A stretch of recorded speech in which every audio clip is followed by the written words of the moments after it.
Light is crucial for our videos, but even more crucial is how we shape it.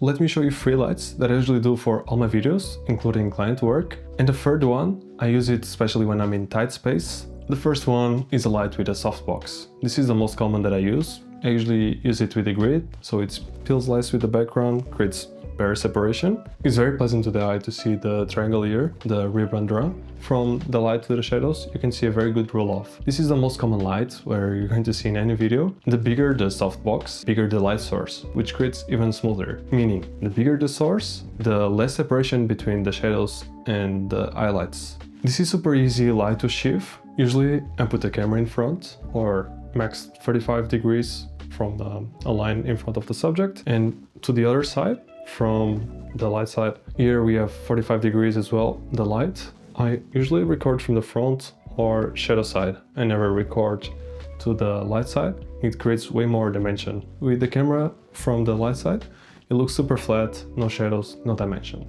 Using the bare bulb without any diffusion, we just put a dish. Oof.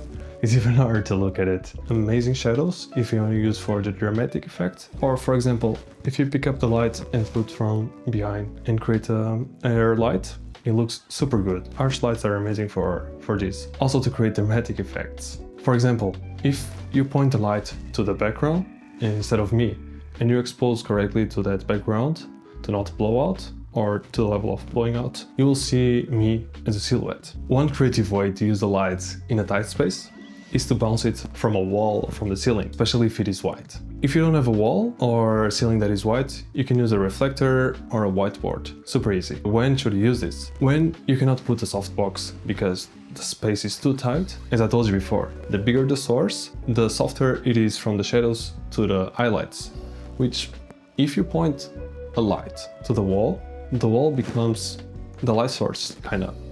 So it is huge, it is way more diffuse. This helps a lot, especially for example in photography, when you're using flash and you want to remove more shadows or make them softer. And there are different ways. You can put to the wall and you can see here a shadow from this side and light from this, or you can put to the ceiling. Let me show you. As you can see, pointing to the ceiling, it makes super soft. Basically, the shadows are very soft to the highlights. This is very good if you want a clean look. If you don't have much space, this is my recommendation. Knowing this, you can shape your light so you tell better your story.